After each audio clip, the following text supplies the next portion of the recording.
आज की वीडियो में हम बात करने वाले हैं लिवर की और जानेंगे क्या है लिवर, क्या उसका एनाटॉमिकल पोजीशन है, क्या उसके एक्सटर्नल इंटरनल फीचर्स हैं, इसके अलावा उसकी कितनी सर्फेसिस हैं, वो सारा हम डिटेल में बात करने वाले हैं। कितने इसके बॉर्डर्स हैं, क्या स्ट्रक्चर्स इसके साथ रिलेटेड है, मोस्ट इम्पॉर्टेंटली इसकी कितनी सेगमेंटेशन है और क्या इसकी एनाटॉमिकल और अप्लाइड एनाटमी है, सारा कुछ हम डिटेल में बात करेंगे। सबसे पहले बात करते हैं इसके हम जनरल फीचर्स की। तो ये सबसे बड़ा लार्जेस्ट ग्लैंड है और इसकी लोकेशन मैं आपको एक अलग डायग्राम से बताऊंगी। लार्जेस्ट ग्लैंड है जो रेडिश ब्राउन कलर का होता है लिविंग सब्जेक्ट में और सॉफ्ट होता है ये। अगर हम इसकी वेट की बात करें तो मेल्स में ये 1600 ग्राम्स का होता है और फीमेल्स में इसका वेट कम होता है, उनमें ये 1300 ग्राम्स का होता है।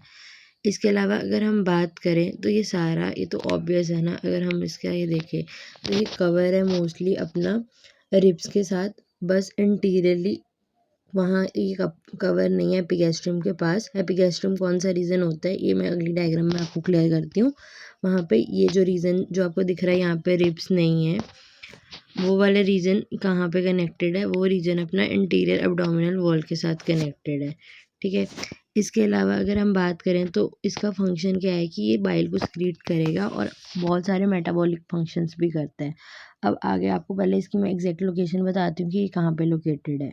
तो ये जो हमारे है, हमने एब्डोमेन को क्वाड्रेंट्स में डिस्ट्रीब्यूट कर दिया। ये हमारा राइट क्वाड्रेंट होता है, ये हमारा एपिगैस्ट्रियम वाला रीजन है, ये हमारा लेफ्ट हाइपोकॉन्ड्रियम है और यहाँ पे अम्बिलिकस है तो ये अम्बिलिकल रीजन है। तो अगर हम बात करें कि लीवर कैसे बड़ा होता है हमारी बॉडी में, तो हमें पता है वो यहाँ पे इस तरह से हमारी राइट साइड पे पड़ा है।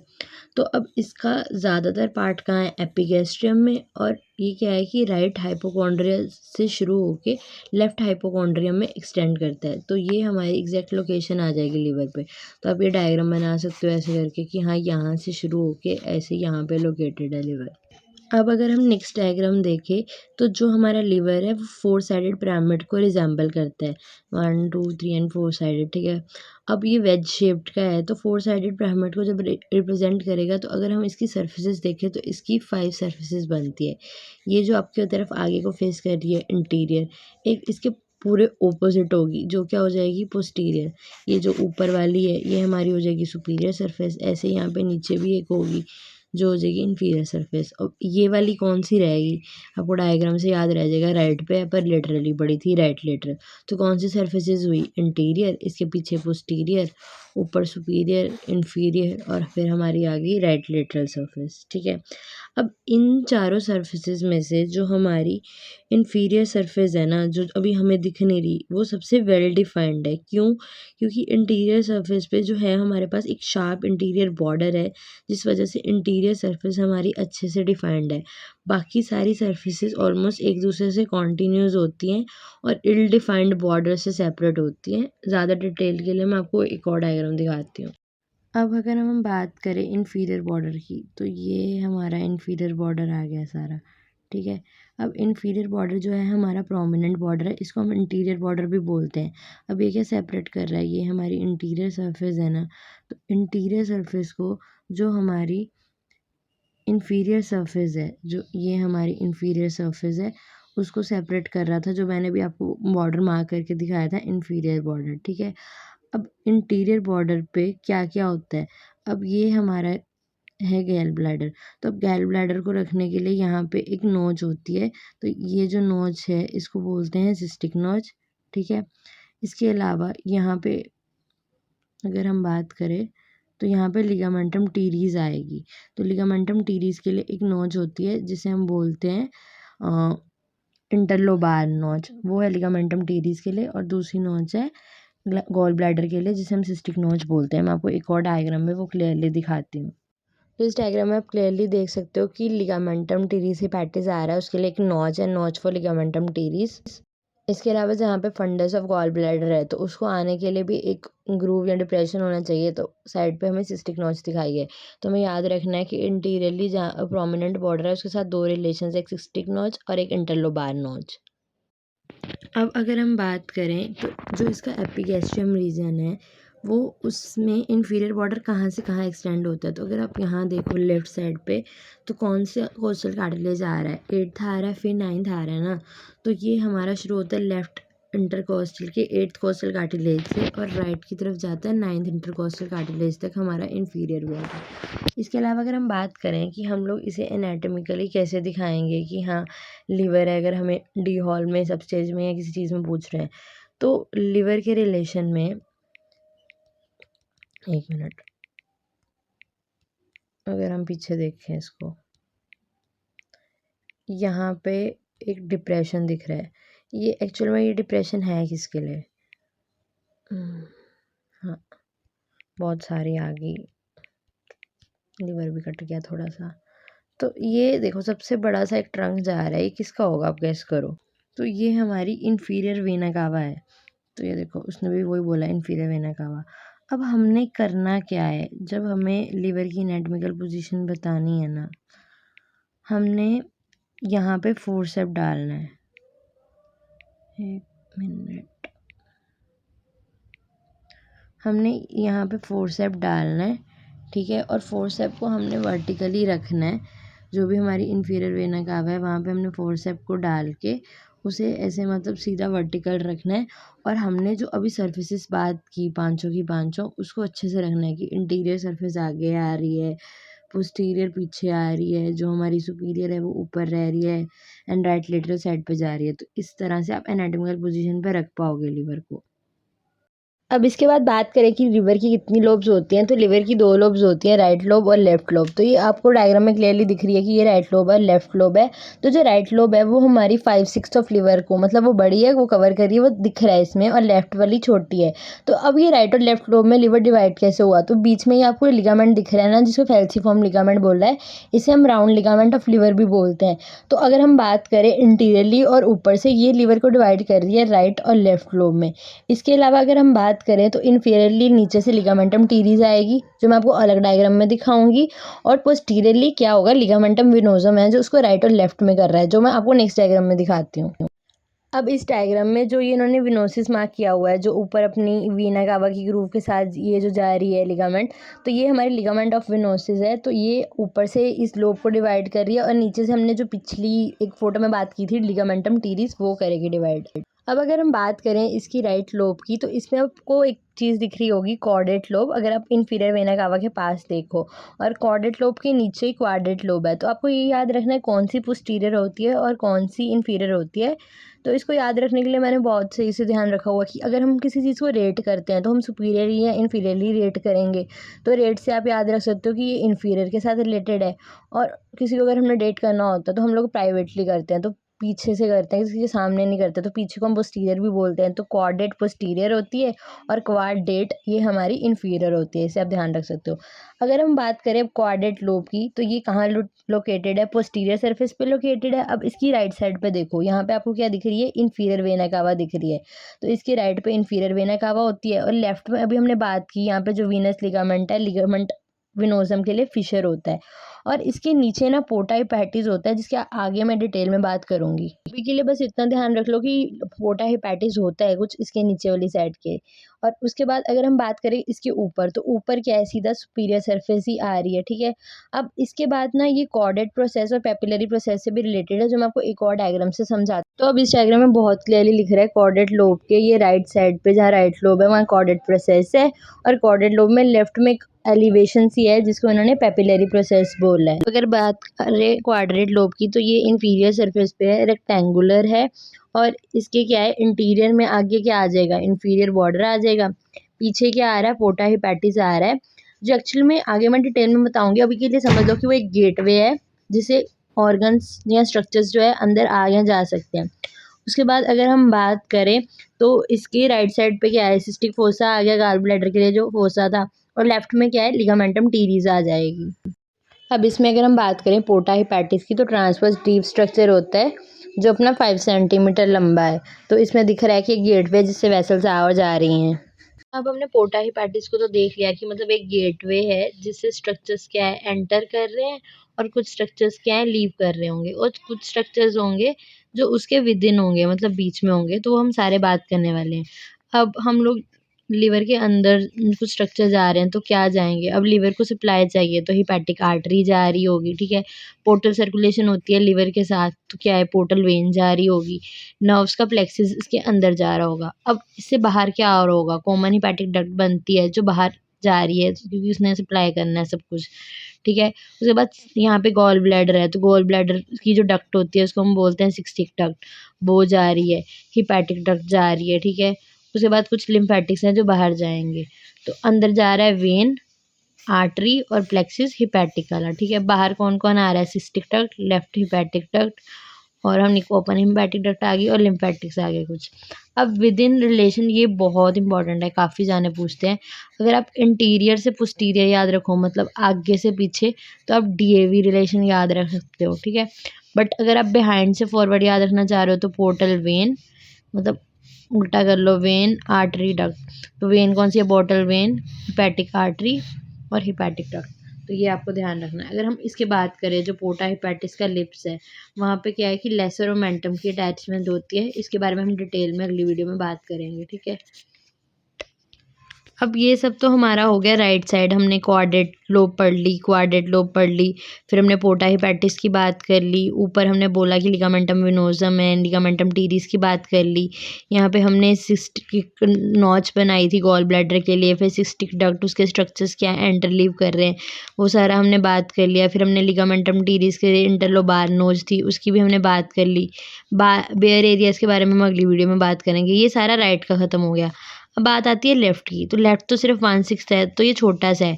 तो यहाँ पे हमने जो पॉइंट याद रखना है वो हमने ट्यूबर ओमेंटले रखना है कि जो क्या है कि एक ओमेंटल ट्यूबरोसिटी होती है, रिज्ड एरिया होता है इंफीरियर सरफेस पे। तो ये अपनी इंफीरियर सरफेस है ना क्वाड्रेट मतलब यहाँ क्वाड्रेट तो पोस्टीरियर पे था तो इंफीरियर सरफेस जो है नीचे की तरफ है ना जो अगर आप इसको एनाटॉमिकल पोजीशन में पकड़ोगे तो यहाँ पे इंफीरियर सरफेस पे ये जो एलिवेशन है इसको हमने बोला है मेंटल ट्यूबरोसिटी या ट्यूबर ओमेंटे। ये हमारा हो गया लोब्स का। अब आगे हम बात करते हैं इसके रिलेशंस की लिवर के। रिलेशंस के बारे में डिटेल में बात करने से पहले अब ये बेयर एरिया के बारे में जानते हैं क्या है। अब हर एक ऑर्गन किसी न किसी चीज़ से कवर होता है। जैसे हार्ट के केस में क्या था हमारे पास पेरिकार्डियम थी, लिवर के केस में प्लूरा थी। तो यहाँ एब्डोमेन के केस में जो इसको कवर कर रहा है वो हम पेरिटोनियम है। पेरिटोनियम के बारे में डिटेल में मैं अलग वीडियो में डिस्कस करूँगी। बट अब यहाँ पे क्या है कि पेरिटोनियम जिस एरिया को नहीं कवर कर पाता है ना उसको हम बेयर एरिया बोलते हैं। तो ये हमारी क्वाड्रेट लोब है, ये क्वाड्रेट लोब है। तो यहाँ पे ऊपर एक एरिया है इसको इन्होंने बेयर एरिया बोला यहाँ पे जो एरिया होता है, ठीक है? अब बात करें इसके रिलेशन की तो विसरा तो सारे इसके नीचे है, विसरा रिलेशन हम बाद में बात करेंगे। पहले हम बात करते हैं पेरिटोनियल रिलेशन की। अभी मैंने बोला था कि एक ट्रायंगुलर एरिया होगा बट वो ध्यान रखना पोस्टीरियर सरफेस पे होता है जिसे हम बोलते हैं बेयर एरिया। पहले तो डायफ्राम है इसको हटा दो। ये इसके सेगमेंट्स हैं, ये हम अलग वीडियो में बात करेंगे। तो मैंने इसमें नहीं दिख रहा बट हमने उसमें बात की थी कि एक बेयर एरिया होता है जो पोस्टीरियर सरफेस पे होता है। अब वो बनता कैसे है उसके बारे में जानते हैं। वो मतलब हमने बात की थी ना फेल्सीफॉर्म लिगामेंट की। होता क्या है जो हमारा फेल्सीफॉर्म लिगामेंट है वो स्प्लिट होता है राइट और लेफ्ट में। जो फर्दर आगे स्प्लिट हो जाते हैं राइट और लेफ्ट मतलब फेल्सीफॉर्म लिगामेंट राइट और लेफ्ट कॉर्नरी लिगामेंट्स में स्प्लिट हुआ। अब जो राइट कॉर्नरी लिगामेंट है वो आगे इंटीरियर लेयर में स्प्लिट होता है और पोस्टीरियर लेयर में स्प्लिट होता है तो बनाता है राइट ट्रायंगुलर लिगामेंट। मतलब इन दोनों ने लेयर्स ने मिलकर आगे जाके एक लिगामेंट बना दिया जिसे हमने बोल दिया राइट ट्रायंगुलर लिगामेंट। सेम ऐसे ही जो लेफ्ट कॉर्नरी लिगामेंट होगा वो इंटीरियर और पोस्टीरियर लेयर में बटेगा और लेफ्ट ट्रायंगुलर लिगामेंट बनाएगा। तो पहले फेल्सीफॉर्म लिगामेंट फिर उन्होंने बनाया राइट और लेफ्ट कॉर्नरी लिगामेंट। इनकी इंटीरियर पोस्टीरियर लेयर से आगे बना हमारा राइट ट्रायंगुलर लिगामेंट और लेफ्ट ट्रायंगुलर लिगामेंट, ठीक है? तो ये हमने ध्यान रखना है फेल्सीफॉर्म में क्या कैसे होता है, इससे आपको रिलेशन समझने में आसानी होगी। बेयर एरिया हमने रिलेशन में सबसे पहला रिलेशन बात कर लिया कि बेयर एरिया होता है जो हमारा पोस्टीरियर सरफेस पे है हमारा बेयर एरिया। अब ये जो हमारा पोस्टीरियर सरफेस पे है अब ये बेयर एरिया की जो बाउंड्रीज है वो किससे लिमिटेड है? जो हमारी कॉर्नरी लिगामेंट है ना उसकी जो सुपीरियर और इन्फीरियर लिगामेंट होगी उससे ये क्या है लिमिटेड हो जाएगी, ठीक है? मतलब वही उसकी बाउंड्रीज वगैरह बनाएगी। बात करें सारे रिलेशंस की तो हमने बेयर एरिया ये देखो ये यहाँ पे इस डायग्राम में बेयर एरिया क्लियरली दिख रहा है। जो ये वाला एरिया वो बेयर एरिया, ये सबसे पहला रिलेशन हो गया। दूसरा क्या है, दूसरा हमारा रिलेशन क्या है, यहाँ पे जहाँ इन्फीरियर वीना कावा है अगर हम इसको हटा दें तो यहाँ पे एक ग्रूव आ जाएगी ना, तो वो आ गया। अब यहाँ पे गॉल ब्लैडर है, अगर इसको हटा दें तो यहाँ एक फोसा आ जाएगा गॉल ब्लैडर के लिए, वो रिलेशन हो गया। फिर उसके बाद यहाँ पे हमारे पास लेसर ओमेंटम का वो होता है इंसर्शन वगैरह, मतलब लेसर ओमेंटम यहाँ पे अटैच होता है, इंसर्शन नहीं कहेंगे, अटैचमेंट होती है, तो वो आ गया। तो सबसे जो रिलेशंस है वो क्या है, bare area, fissure of inferior vena cava, fossa of gall bladder और हमारा ओमेंटम ऑफ लेसर ओमेंटम की अटैचमेंट, ये हमारे हो गए इसके पेरिटोनियल रिलेशंस। अब बात करते हैं विस्टरल रिलेशंस की। पेरिटोनियल रिलेशन की हम बात कर लिए, अब हम विस्टरल रिलेशंस की बात करेंगे। तो आगे तो इंटीरियर सरफेस आ जाएगी। उसके बाद अगर हम इसकी ये वाली बात करें तो यहाँ क्या है, ज़िफॉइड प्रोसेस का हमारा जो लास्ट वाला पॉइंट है, ज़िफॉइड प्रोसेस, वो इससे रिलेटेड है, ठीक है। अगर हम इसको ज़िफॉइड प्रोसेस को हटा दें तो ये देखो इसके ऊपर डायफ्राम आएगी, तो डायफ्राम इससे रिलेटेड है, ठीक है। इसके अलावा अगर हम बात करें तो ये हमारे लंग्स और प्लूरा आ गए, तो डायफ्राम इसको सेपरेट कर रही है प्लूरा से, वो वाला पॉइंट आ जाएगा, ठीक है। उसके अलावा अगर हम इसको वापस भेज दें तो फेल्सीफॉर्म लिगामेंट वाला पॉइंट जो हमने पहले बात की थी वो आ जाएगी यहाँ पे, ठीक है। तो ये ये चीज़ें रिलेटेड है उससे, विसरल रिलेशन हो गए, पेरिटोनियल रिलेशन हम पहले ही बात कर चुके हैं। अब अगर हम बात करें इसकी पोस्टीरियर सरफेस पे, तो पोस्टीरियर सरफेस पे से बहुत सारे इंप्रेशन हैं। सबसे पहले हम पोस्टीरियर सरफेस पे बात करेंगे बेयर एरिया की, जो हम पहले डिस्कस कर चुके हैं। अब बेयर एरिया के नीचे हमारे पास रीनल इंप्रेशन दिख रहा है। तो अब ये जो, अब डायग्राम को ध्यान से देखो, मैं यहाँ पे मार्क नहीं कर पा रही। अब ये जो रीनल इंप्रेशन है मतलब किडनी का इंप्रेशन है, तो किडनी के ऊपर क्या है, सुप्रा रीनल ग्लैंड भी होता है ना, तो सबसे पहले बेयर एरिया रिलेटेड है। अब बेयर एरिया के ऊपर क्या होगा, डायफ्राम, तो डायफ्राम रिलेटेड है, बेयर एरिया रिलेटेड हो गए। और किडनी के साथ क्या होगा, सुप्रा रीनल ग्लैंड है, वो रिलेटेड है। अब साथ में क्या पड़ी है, इन्फीरियर वेना कावा, तो उसको हटा दो तो उसके लिए ग्रूव होगी, ग्रूव फॉर इन्फीरियर वेना कावा, वो रिलेटेड है, ठीक है। अब जो इन्फीरियर वेना कावा की ग्रूव है उसके नीचे ना 3 हिपैटिक वेन्स होती हैं, जिसके बारे में हम आगे बात करेंगे, जो उसे मतलब स्ट्रेंथ मतलब प्रोवाइड करने में हेल्प करता है, जिसके बारे में आगे हम डिटेल में बात करने वाले हैं, ठीक है। उसके साथ ही अभी पढ़ी है कॉर्डेट लोब, जो अभी हमने रिसेंटली पढ़ा है। अब वो कहाँ पढ़ी है, लेसर सेक की हम जब वीडियो देखेंगे ना तो उसके रिसेसिस होते हैं, तो उसके सुपीरियर रिसेस में ये पड़ी हुई है, जो रिलेटेड किसके साथ है, इसके ऊपर हमारा डायफ्राम आ रहा है, तो बेयर एरिया के ऊपर भी डायफ्राम है तो इधर भी डायफ्राम आएगा। तो कॉर्डेट लोब के ऊपर रिलेटेड क्या है, क्रूरा ऑफ डायफ्राम आएगा और साथ में एओर्टिक की ओपनिंग आएगी। ये मैं आपको एक और डायग्राम दिखाती हूँ, उसमें ज़्यादा अच्छे से समझ आएगा कि एओर्टिक ओपनिंग कैसे है, ठीक है। उसके अलावा आगे हम पहले बात कर लेते हैं इसके बिल्कुल साथ क्या है, फिशर है लिगामेंटम वेनोसम का, वो आपको इसमें मार्क नहीं है बट हमने पिछली वीडियो में देखा है, तो आप इसमें रिलेट कर पा रहे होगे कि कौन से फिशर की हम बात कर रहे हैं, ठीक है। अब जो फिशर है ये काफ़ी डीप फिशर है, लिगामेंटम वेनोसम। अब होता क्या है कि जो डक्टस वेनोसस हमारा फिटर लाइफ में बनता है उसका रेमिनेंट है ये। अब और देखो कौन से इंप्रेशंस दिख रहे हैं, गैस्ट्रिक इंप्रेशन है, इसोफेजियल इंप्रेशन हो गया, लेफ्ट लोब ऑफ लिवर के लिए हो गया। अब जो हमारा लिगामेंटम वेनोसस है ना, वो किससे बिलो किससे कनेक्टेड है, पोर्टल वेन उसके नीचे से जा रही है और उसके ऊपर क्या है, इन्फीरियर वेना कावा जा रही है। ये भी आपको डायग्राम में क्लियरली दिख ही रहा है। हाँ, अब इस डायग्राम में वो वाले रिलेशन को देखते हैं। मैंने ये चीज़ बोली थी ना कि जो हमारा कॉर्डेट लोब है वो सुपीरियर रिसेस में लाई करता है, और इसके साथ अब रिलेशन एओर्टा का कैसे है, तो एओर्टा अपनी ऐसे जा रही है, लिवर अपना ये है। तो अगर आप देखो इसमें तो इस पर आप रिलेट कर पाओगे कि ये देखो यहाँ पे ये इसके रिलेशन में है, ठीक है। तो इस डायग्राम से आप ध्यान रख सकते हो। ये हमारी पोस्टीरियर सरफेस की बात होगी। अब आगे बात आती है सुपीरियर सरफेस ऑफ लिवर की। तो सुपीरियर सरफेस ऑफ लिवर की अगर हम बात करें तो हमारे ऊपर की तरफ यहाँ पे एक इम्प्रेशन है सुपीरियर सरफेस पे, ठीक है। ये हम इसको सबको हटा देते हैं, एक मिनट, ठीक है। ये अगर हम बात करें सुपीरियर सरफेस की,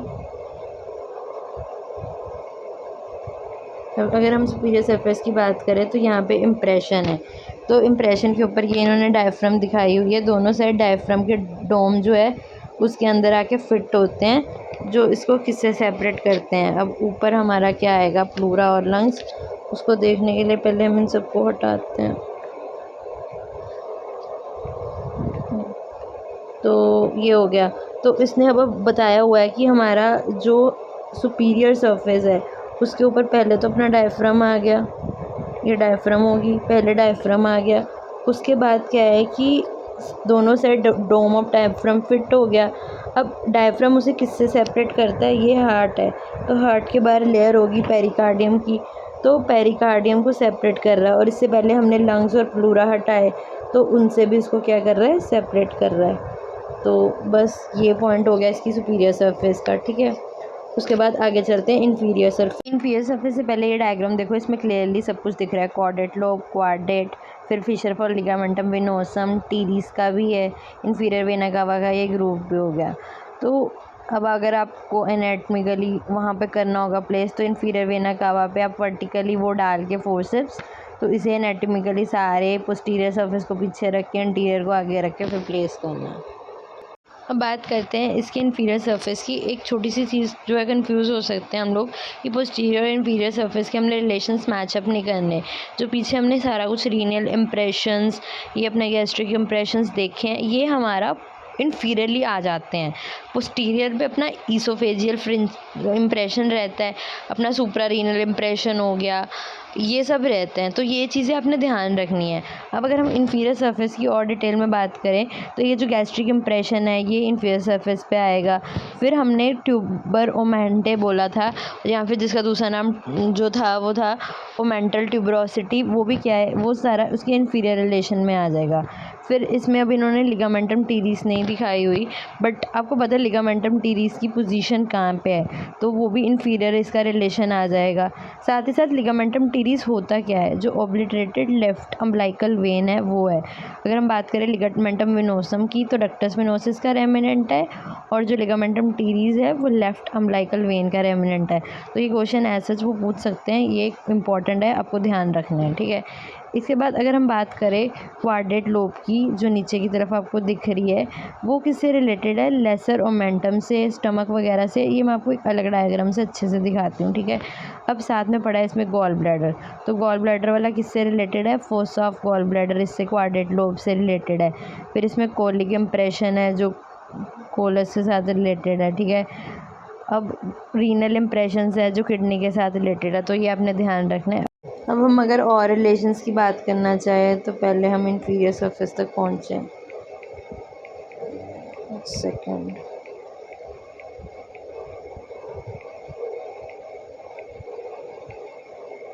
लिवर ही कट गया हमारा, एक मिनट बस,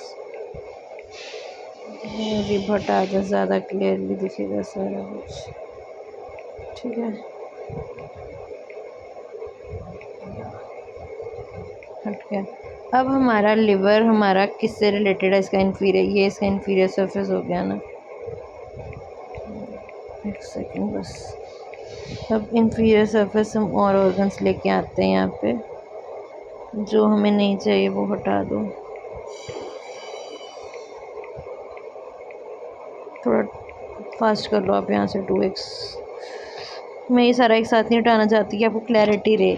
अब ये देखो किडनी रिलेटेड है, वो दिख रहा है आपको, किडनी रिलेटेड है इससे पीछे। फिर अपना सुप्रा रीनल ग्लैंड है वो रिलेटेड है, ये दूसरी साइड की किडनी आ गई, ये नहीं रिलेटेड, देख लो ये कितनी दूर पड़ी है।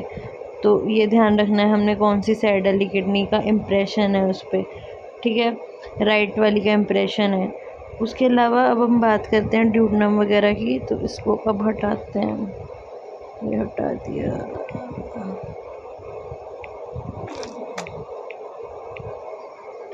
ठीक है, तो अब हमारा यहाँ पे जो हमारा गैस्ट्रिक इम्प्रेशन पड़ रहा था स्टमक की वजह से, अब इसको अब आप ध्यान से देखना यहाँ से। अभी हमारी जो वो इंटेस्टाइन जा रही है, उसका ट्रांसवर्स कोलन ये यहाँ से जा रहा है, तो यहाँ पे कोलिक इम्प्रेशन डल रहा था। तो हमारा जो क्वाड्रेट लोब है वो यहीं लोकेटेड है ना, यहाँ पे। तो ये पीछे से हमारी वो जा रही है ड्यूडेनम वगैरह, तो first part of duodenum related है, स्टमक रिलेटेड होगी, ट्रांसवर्स कोलन।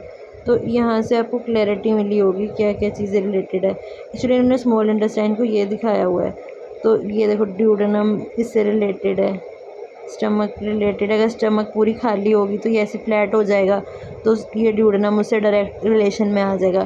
तो ये सारे इसके इन्फीरियर सरफेस के रिलेशन है जो आप अच्छे से याद कर सकते हो।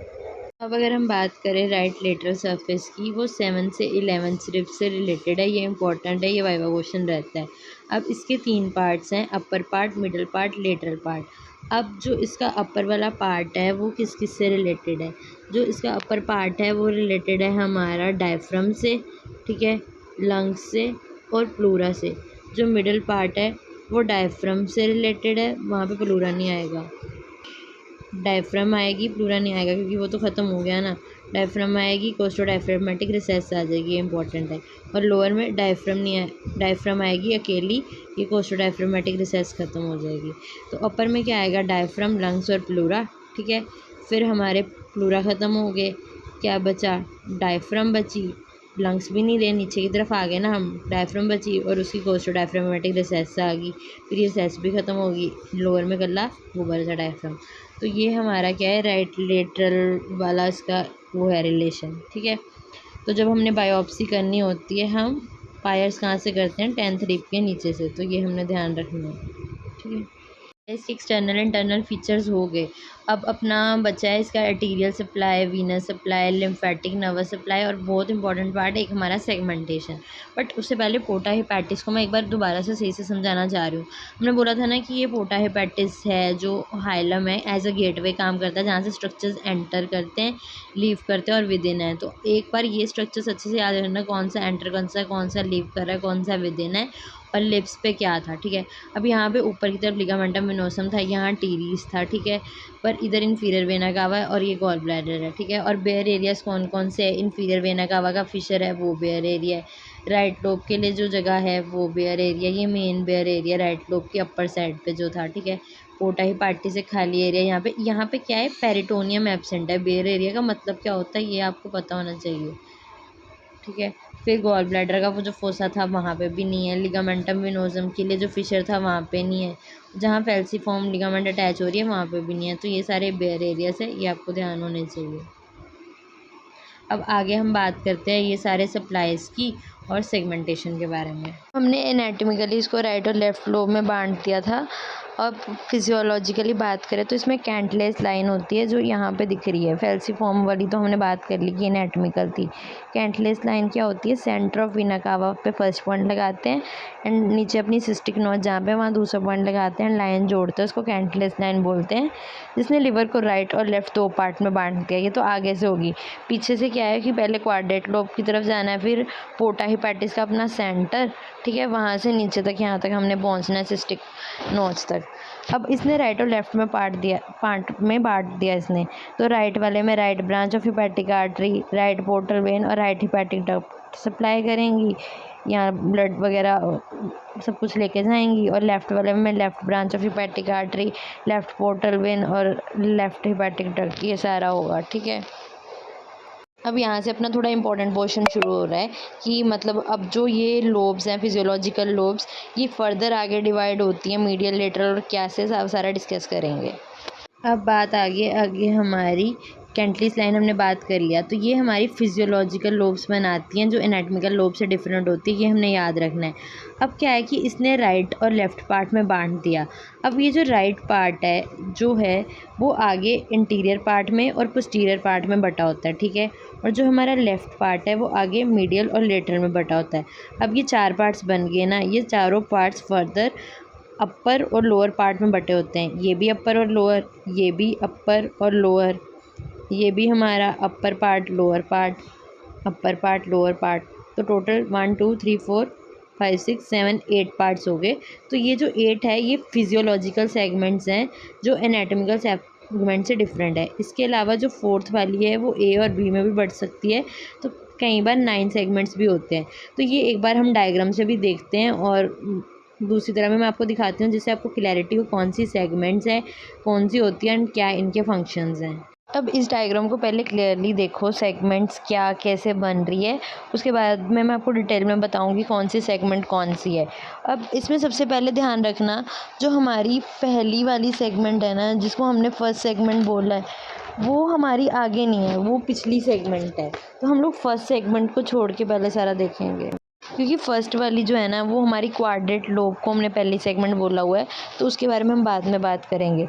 तो अब इधर देखो जो नंबरिंग दी हुई है ना, इन्होंने क्लॉकवाइज दी हुई है 2 3 4, नीचे की तरफ फिर 4 5 6 7, ऊपर 8 चल दो। तो क्लॉकवाइज डायरेक्शन में नंबरिंग देखिए इन्होंने सेगमेंट्स बनाई है।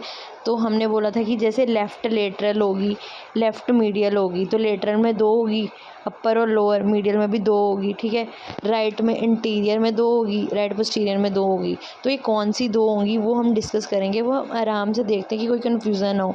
पहले तो ये समझो कि सेगमेंट्स हैं क्या और बनी कैसे हैं, वो समझ आना चाहिए। अब आपको समझ तो आ गया होगा क्या होती हैं सेगमेंट्स और कैसे बनी है, कि मतलब जो राइट वाला है वो आगे हमारा डिवाइडेड है इंटीरियर पोस्टीरियर में, और लेफ़्ट वाला हमारा आगे डिवाइडेड है लेटरल और मीडियल में। तो पहले हम लेफ़्ट वाला देखते हैं। तो एक सेकेंड, रिफ्लेक्शन पड़ रही है। अगर हम लेफ़्ट वाला पहले देखें तो लेफ़्ट वाला ये हमारा लेफ़्ट लेटरल होगा, ठीक है, लेफ़्ट लेटरल हुआ, और ये वाला हमारा क्या हुआ, लेफ़्ट मीडियल हुआ। तो लेटरल में भी हमने बोला था हर कोई अपर और लोअर में डिवाइडेड है। तो नंबरिंग मैंने बोला था आपको ऐसे करनी है 1 2 3 4, ये 5 6 7 एंड 8, ये क्लॉकवाइज डायरेक्शन में नंबरिंग होगी ना, यहाँ से शुरू करके 2 3 4 5 6 7 और 8, ठीक है। अब ये हमारा लेफ़्ट पे पड़ा है और ये लेटरल पे पड़ा है, तो ये लेफ़्ट अपर हुआ, ये लेफ़्ट अपर लेटरल हुआ, ये लेफ़्ट लोअर लेटरल हुआ, ठीक है। ये हमारा हुआ लेफ़्ट वाला, और ये लोअर मीडियल हुआ, ये अपर मीडियल हुआ। मतलब ये ऊपर पड़ा है तो अपर बोल दिया हमने, ये नीचे पड़ा तो लोअर बोल दिया। तो हमने पहले बोला था, एक बार फिर से समझो, लेफ़्ट को हम लेटरल और मीडियल में बांटेंगे। ये हमारा लेटरल हो गया, ये हमारा मीडियल हो गया। अब लेटरल वाले को हम अपर और लोअर में बांटेंगे। ये हमारा अपर हो गया, ये हमारा लोअर हो गया। मीडियल को भी हम अपर और लोअर में बांटेंगे। ये हमारा अपर हो गया, ये हमारा लोअर हो गया, ठीक है। अब राइट में आओ पहले। अब राइट में भी हमने बोला था इंटीरियर और पोस्टीरियर में बांटेंगे। तो ये वाले हमारे दोनों इंटीरियर हो गए, ये हमारे पोस्टीरियर हो गए। फिर हमने बोला था हम इंटीरियर को भी अपर और लोअर में बांटेंगे, पोस्टीरियर को भी अपर और लोअर में बांटेंगे। तो ये इंटीरियर का अपर हो गया, ये इंटीरियर का लोअर हो गया, ये हमारा पोस्टीरियर का अपर हो गया, और ये हमारा लोअर का पोस्टीरियर हो गया, ठीक है। तो ये 8 सेगमेंट हो गए, और कई बार 4 वाला ए और बी में भी बढ़ जाता है। अब इनके नाम देखो, अगर हम ऐसे लिखेंगे तो लेफ़्ट से लिखना है ना, तो लेफ़्ट में सबसे लेटरल कौन सा पड़ा है, लेफ़्ट लेटरल में आ जाएगा सेकंड, और लेफ़्ट लोअर लेटरल में आ गया थर्ड। सेकंड और थर्ड आगे लेफ़्ट लेटरल में, अपर और लोअर। मीडियल में आगे 1 वाला ये, फिर फोर्थ। इंटीरियर में आगे अब 5th और 8th, और पोस्टीरियर में आगे 6th और 7th। और फर्स्ट वाला तो हमें पता है पीछे है, बट ये वाला फर्स्ट वाला पीछे किस में है, लेफ़्ट अपर लेटरल, ठीक है। तो ये ऐसे सेगमेंट्स बनती है। अब ये सेगमेंट्स की इम्पोर्टेंस क्यों है, क्योंकि जो ये है हिपैटिक वेन्स हैं वो इससे पास कर रही होती है। तो हमें पता होना चाहिए कौन सी वेन कहाँ से पास कर रही है, क्योंकि सर्जरी के टाइम पे ये काफ़ी ज़्यादा इंपॉर्टेंस होती है। तो ये हमारा सेगमेंटेशन वाला पार्ट है। अब बचा हमारा एर्टीरियल सप्लाई, वीनस सप्लाई, उसके अलावा लिम्फेटिक ड्रेनेज, वो सारा हम डिस्कस करते हैं, और इसकी अभी हमें अप्लाइड भी पड़ी है। थोड़ा लंबा जा रहा है, बट मैं चाहती हूँ कि पूरा डिटेल्ड में आपको समझ आए, कंसेप्ट अच्छे से बन जाए, फिर भूलेगा नहीं। अब बात करें इसकी एर्टीरियल वीनस सप्लाई और लिम्फेटिक्स की, तो एर्टीरियल सप्लाई में ये रिसीव कैसे करता है, 20% हमारा हिपैटिक आर्टरी से करता है, 80% पोर्टल वेन से करता है, जो लीवर के अंदर एंटर करने से पहले राइट और लेफ़्ट में डिवाइड हो जाती है। हिपैटिक आर्टरी भी, right hepatic artery, left hepatic artery, right portal vein, left portal vein. जब हमने लोब्स की थी तब हमने बात भी की थी इसकी सेगमेंटेशन और लोब्स के टाइम पे भी। अब जब लिवर के अंदर चलेगी बाद में ये सारी किस्में बढ़ जाती है, सेगमेंटल वेसल्स बन जाती है, जो फर्दर इंटरलोबुलर वेसल्स बनाती हैं, ठीक है। अब यहाँ से इंटरलोबुलर वेसल्स बनने के बाद 2 ऑप्शंस होते हैं, या तो वो पोर्टल कैनाल्स में जाती हैं, या वो रेमिफाई कर जाती है हिपैटिक साइनोसॉइड्स में। अब हिपैटिक साइनोसॉइड्स में हमारा क्या हो रहा है, हिपैटिक आर्टरी का भी आ रहा है ब्लड, पोर्टल वेन से भी आ रहा है। तो यहाँ पे ये क्या है, मिक्सिंग हो जाती है हिपैटिक आर्टेरियल ब्लड की भी और वीनस ब्लड की भी। यहाँ पे कोई भी एनास्टोमोस नहीं होता आर्टरीज़ का, तो ये फंक्शनली एंड आर्टरीज़ की तरह बिहेव करते हैं। एंड आर्टरीज़ क्या होता है, अगर आपको याद है आप कमेंट ज़रूर करना, ठीक है। अब बात करते हैं वीनस ड्रेनेज की। अब हेपेटिक साइनोसाइड से उल्टा चल पड़ो, क्या होगा, इंटरलोबर वेन्स होगी, वेन्स के बाद क्या है, सब लोबुलर वेन्स होंगी, जो सारी यूनाइट करके हेपेटिक वेन में ड्रेन करेंगी और वो डायरेक्टली ड्रेन कर देगी इन्फीरियर वेना कावा को। अब हेपेटिक वेन्स इंपॉर्टेंट है काफ़ी, 3 होती हैं।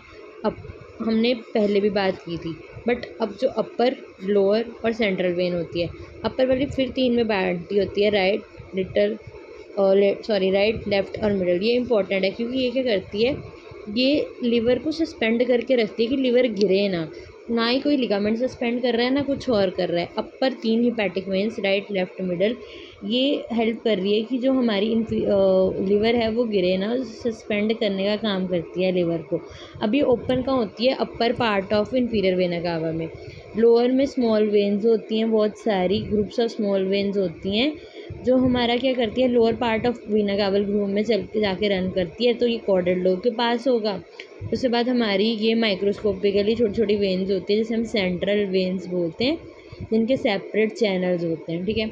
अब इसके अलावा अगर हम बात करें तो लिम्फेटिक्स की, लिम्फेटिक्स में क्या है कि पेरिटोनियम के नीचे बहुत सारे चैनल होते हैं, हिपैटिक हो सकता है, केवल हो सकता है, उसके अलावा पैराकार्डियल हो सकता है, सिलोइक हो सकता है, ठीक है। यहाँ डायरेक्टली क्या है, सिस्टर्ना काइले पे जा सकता है थोरेसिक डक्ट के थ्रू, ठीक है। इसके बाद नर्व सप्लाई, इसको क्या है, हिपैटिक प्लेक्सिस होता है पूरा का पूरा, जिसमें सिंपैथेटिक और पैरासिम्पैथेटिक दोनों होता है। तो ये हमारा एटीरियल सप्लाई, वीनस ड्रेनेज, लिम्फेटिक वगैरह हो गया। अब बात आती है कि लीवर के फंक्शंस क्या हैं। तो लीवर का क्या है, मेटाबॉलिज्म में हेल्प करता है लीवर, बाइल की सिंथेसिस करने में और प्रोथ्रोम्बिन को बनाने में भी इसका रोल होता है, ठीक है। उसके बाद ड्रग्स वगैरह, डिटॉक्सिफिकेशन जो हम बोलते हैं, तो डिटॉक्सिफिकेशन करना भी क्या है, इसी का काम है, ठीक है। डिटॉक्सिफिकेशन कर दिया इसने।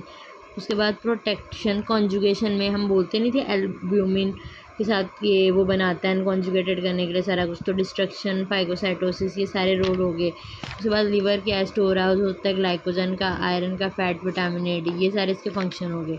तो ये हो गया। अब बचा इसका अप्लाइड, थोड़ा लंबा है बट मैं ये ध्यान रखती हूँ कि आपको अच्छे से समझ आ जाए, क्योंकि अगर एक बार समझ आया हो ना, बाद में चीज़ें बहुत आसान हो जाती है। अब बात करें इसकी अप्लाइड की, तो ये काफ़ी इंपॉर्टेंट है। सबसे पहले क्या है कि नॉर्मली तो ये पैल्पेबल नहीं होता, क्योंकि जो रेक्टस मसल है उसकी जो है टोन बहुत ज़्यादा सही होती है, तो ये पैल्पेबल नहीं हो पाता और ये है भी सॉफ्ट, ठीक है। इसके अलावा जो इंफ्रास्टाइनल एंगल है, जो जुगुलर एंगल होता है, जुगुलर नॉच भी अपनी, उस लेवल पे क्या होता है कि असेस कर सकते हैं हम इसको एग्जामिनेशन के लिए, ठीक है। इसके अलावा इसका जो इन्फीरियर बॉर्डर है वो ट्रांसपाइलोरिक प्लेन के लेवल पे होता है, पर जो वुमेन और चिल्ड्रंस होते हैं उनमें क्या होता है, ये थोड़ा नीचे की तरफ शिफ्ट हो जाता है, डाउनवर्ड्स प्रोजेक्ट हो जाता है। और जो हमारा राइट इलाइक फोर्स है उसकी तरफ इनलार्ज होता है हमारा लिवर, और इसके अलावा जो स्प्लीन है वो भी इनलार्ज होती है। अब इसके अलावा इन्फ्लामेशन हो सकती है उसकी, तो जहाँ पे भी इन्फ्लामेशन होती है वहाँ वर्ड क्या आ जाता है, आइटिस। तो हेपेटाइटिस हो जाएगा, जो 2 तरह का होता है, इन्फेक्टिव भी हो सकता है और हमारा एमीबिक भी हो सकता है। उसके बाद बात आती है सिरोसिस, मतलब लिवर सिरोसिस हो सकता है कि मतलब हम लोग क्या होता है कि कुछ भी, जैसे हम बोलते हैं कि ड्रिंकिंग कर रहे होते हैं जो लोग, उनकी सिरोसिस हो जाती है। इसका मतलब क्या होता है कि जो हमारा फाइब्रोस टिश्यूज़ है वहाँ पे लिवर के अंदर, उनकी क्या हो जाती है, फाइब्रोसिस हो जाती है, और वो क्या श्रिंक होना शुरू हो जाता है माल न्यूट्रिशन की वजह से, या कोई भी रीज़न हो सकते हैं। उसके बाद ये पॉइंट इंपॉर्टेंट है कि बायोप्सी करने के लिए हम क्या करते हैं, 9th इंटरकॉस्टल स्पेस में से हम इंजेक्शन को इंसर्ट करने की कोशिश करते हैं। अब इसके अलावा इसमें ट्यूमर हो सकते हैं, मेटास्टैटिक ट्यूमर्स, जिसकी कॉमन साइट है मतलब लिवर है, जहाँ पे मेटास्टैटिक ट्यूमर्स हो सकते हैं। अब मान लो ये पॉइंट इंपॉर्टेंट है, ये क्या है, प्रिंगल्स मैनोवर। प्रिंगल्स मैनोवर में क्या होता है, अब हमने बात की थी जो हेपेटिक आर्टरी और पोर्टल वेन है वो लिवर के लिए ब्लड लेके आती है।